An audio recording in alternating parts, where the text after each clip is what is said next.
व माय मले लागली कुणाची उचकी. काय करून आली व काकी? माय पप्या तू बेकार रे. काय बापा धपकन आवाज देतो, दचकली ना बापा मी. काही नाही रे, हे बाजारातून भाजीचं आणलं, जरा निवडून ठेवतो म्हणलं अलग अलग करून. सडतं ना मग आता या पावसाळ्याच्या दिवसाचं लगेच भाजीचं सडून जाते म्हणलं, निवडून ठेवतो जरासा. ये ना, बस ना, बस बस या सोफ्यावर बस. काय काकी किती कामं करशील, किती कामं करते तू.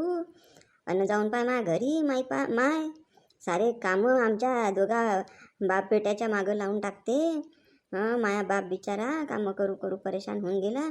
आणि मी बी मन मस्त सोफ्यावर बसते दिवसभर, टी व्ही पाहते आणि आमच्यावर ऑर्डर सोडते, हे कर आणि ते कर. मस्त बसते महाराणीसारखी. माय हो का रे पप्या, तू या बापाकडून बी कामं करून घेते का रे? माय बाई हाय हाय या बाईला काही लाज शरम. आपल्या नवऱ्याकडून कामं करून घेते बाई. का म्हणत असं हो बाप्पा त्या माणसाचं. मला तर मोठीच दया येते बाप्पा तुझ्या बाप्पाची पप्या. अव काकी तुले माया बाप्पाची दया येऊन राहिली. आणि या लहानशा जीवाचं का मायाबद्दल काही नाही वाटत तुले? माई दया नाही येत तुले? नाही रे, तसं नाही रे बाप्पा. माय म्हणणं तसं नाही आहे. तुही बी दया येऊन राहिली. आता तुझ्यासारखा एवढासा लहानसा जीव कामं करत असन, किती हाल होते जीवाले, लहानशा जीवाले. कामं करू करू मग वाढ नाही होत या वयामध्ये जास्ती कामं केले तर शरीराची. तुही बी दया येऊन राहिली मले. असं काही नाही आहे. नाही तिनं तुले बी नाही काम सांगितलं पाहिजे, पण मला सांग, हे एवढी मोठी हल्यासारखी बाई मग घरचे कामं नाही करत तर मग का करते तर बाप्पा दिवसभर? कमालच आहे बाप्पा या बाईची तर. अहो काय सांगू काकी तुले, लो मोठ्या लई त्रासात आव मी. मले वाचव तू, मोठा त्रास होऊन गेलो मी माया माय पायी. माय लढू नको रे बाप्पा, मला नाही चांगलं वाटत बाप्पा, लढू नको. आता काय करते, तूच माय आहे ते, तुले तर सांभाळूनच घेणं आहे. जाऊ दे, हायच तशी ते, जाऊ दे, लढू नको बाप्पा. एक काम कर ना वा काकी, तू मला दत्तक घेऊन टाक ना व. तू याच पोरग समज मले, घेऊन घे ना व दत्तक. मी तर बहुतच परेशान झालो हो काकी, माया घरी माय पायी. घे ना व काकी मला दत्तक. तू खूप चांगली आहे व काकी, मला तू खूप आवडते. मला माया मायसारखीच वाटते हो तू. माय पप्या तुले मी दत्तक घेतलं तर झोडन ना तुही माय मले, झिपोड्या होडन ना माया. असंच तर बापू तिले माया संग भांडण करायला काही निमित्त नाही लागत ना काही कारण नाही लागत. आणि तुले दत्तक घेतलं तर सिद्ध स्वर्गातच पाठवन ना बापा तुही माय मले. मारत का बापा मले? काय सांगू काकी आता तुले माया घरातल्या गोष्टी, मोठे मोठे प्रकरण होते. पण जाऊ दे आता, नाही सांगावं आपल्या घरातलं कोणाले. काय सांगावं, आपल्याच घरातली पोल खोलाव का? बरोबर नाही वाटत ते. जाऊ दे, नाही सांगत तुला आता काही. नाही सांगते का पाय आताच तुला म्हणलं ना का मी तुला तुझ्या मायासारखी आहो म्हणून. मग मायासोबत का लपवायचं आहे घरच्या गोष्टी? आपण काय एकाच घरातल्यासारखे आहो? सांग ना बाबा तू. देवा, आज तर मला पाणीपुरी खायची मोठी इच्छा होऊन राहिली, पण का करते देवा, पैसे नाही आहे, का करावं? माय पाणीपुरी खायची आहे का तुला? अरे तर तुझ्या जो पैसे नाही तर काय झालं, मी देईन ना तुला पैसे, तू कायले टेन्शन घेते तर. नाही पण मला सांग बरं, तुझ्या घरी कोणतं प्रकरण झालं तर मला सांगत जा ना बापू, जरासं माहिती पडते. आपण काय शेवटी शेजारी असलं तर माहिती पाहिजे एकमेकांच्या गोष्टी. सांग ना बापू, मी देतो ना तुला पाणीपुरी खायला पैसे. तू ना फक्त तुझ्या घरचं मला सगळं सांगत जा. खरंच देशील का तू काकी मला पाणीपुरी खायला पैसे? अरे हो बापा, देतो ना. पहिले सांग तर तुझ्या घरी का झालं ते. देतो ना, किती खाची खाजो मग. अरे काकी, माझ्या बापानं तिले 500 रुपये मागितले दवाखान्यात जासाठी. त्याची का लयच कंबर दुखत होती, तर काही दवाखान्यात नाही जायचं म्हणे. दवाखान्यात जायची काही गरज नाही म्हणे. 500 रुपयाले चुना लावाले द्या म्हणे, मीच तुमची तर कंबर चांगली करून देतो म्हणे, दुरुस्त करून देतो म्हणे.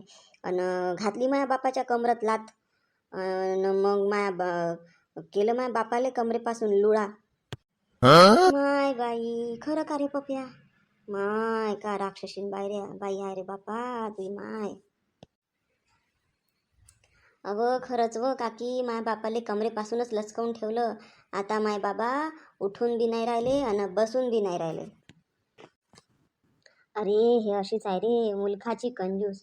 सारीकडून आंदो आंदो करते आणि दुसऱ्याले काही द्यायच्या वेळेस तिच्याकडे काही राहत नाही, वासकावून धावते. सारं जमा करते ना आपल्या मायच्या घरी पाठवते. कायले देईन ते तुले न त्या बापाले? पप्या, अशाच त्या घरातल्या मला गोष्टी सांगत जा, मग मी तुले ना रोज रोज काही खाले देईन, खाऊ खाले पैसे बी देत जाईन. पाय का की खरंच ना, खरं बोलून राहील तू. हो ना रे बा, खरंच सांगतो ना मी. काहून तुले खाऊ नाही घालत का बापू मी? फक्त तू मले तुझ्या घरच्या सगळ्या न्यूज देत जा. अगो तुझ्या घरी मला सगळं चांगलं चुंगलं खायला भेटते म्हणून तो खोटं नाटं सारं सांगा लागते तुले. हां काय म्हणून राहिलं मग का?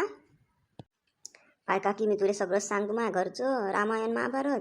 पण पाय माय नाव नको सांगू माय मायले, माय नाव नाही मध्ये आलं पाहिजे, नाही तर माय मले मारूनच टाकन जीवानं.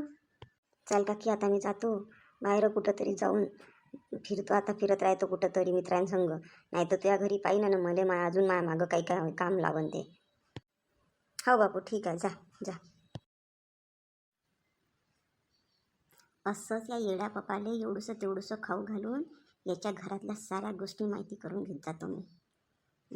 म्हणजे या शांतीले गावामध्ये बदनाम करायला बरं होते मला. जास्ती शायनी बनते है ना. थांब तुला कशी बदनाम करतो पाय, तुझ्या पोराच्याच हातून कशी सगळं माहिती करून घेतो आणि कशी बाई तुला मी बदनाम करतो. जास्ती सारी समोर समोर समोर समोर करत राहते, जिथं पाहिलं तिथं. पप्या हे पप्या, कांता पप्या आला का व तुझ्या घरी? काहून व शांताबाई काय झालं? पप्या तर नाही आला बापा माझ्या घरी. नाही नाही मी नाही पाहिलं बापा त्याले. पाय कांताबाई तुझ्या घरी आला गेला ना, त्याले खा गेले काही देजो नको, हाकल जो त्याले घरी पाठवजो. भोसडीचा आरामखोर कुठं मेला तर माहीत नाही, दलिंदर. माय काय झालं सांगतो ग पहिले, एवढी काहून तावून तपली आहे तर. अहो त्या विमलाबाई आणि कमलाबाई आल्या माझ्या घरी आणि म्हणून राहिल्या का पोराले उपाशी काहून ठेवतं बाई, काहून एवढे हाल करते पोराचे. त्याच्या घरी सांगत होता म्हणते का माय स्वयंपाक नाही करत, माय बापाले मारते, मले मारते, काही खाऊ नाही घातलं.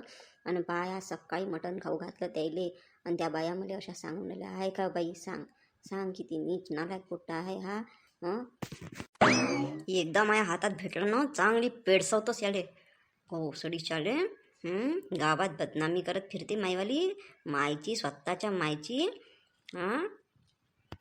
माय पाय हाय किती पोट्ट बदमाश म्हणावं बापा. एवढी चांगली गुणाची माय भेटली आणि मायची बदनामी करत फिरते, सांगते बापा लोकायले खाले नाही देत आणि मारते न हे करते न ते करते. बाई का बदमाश पोट्ट आहे हो बाप्पा. शांताबाई तू या. नाही माझ्या घरी तर आला नाही, पण आला तर सांगतो ना तुला, फोन करतो ना मी. सांगतो लपून फोन करतो, ये जो मग पेडसो याचे चांगली खून जो याले चांगली धरून. नाही माझ्या घरी नाही आला आणि मला गेले काही सांगितलं नाही बापा. पण पाय जरा सांभाळून राहायचो तू बी. हे बरोबर नाही बापा त्याची लक्षणं.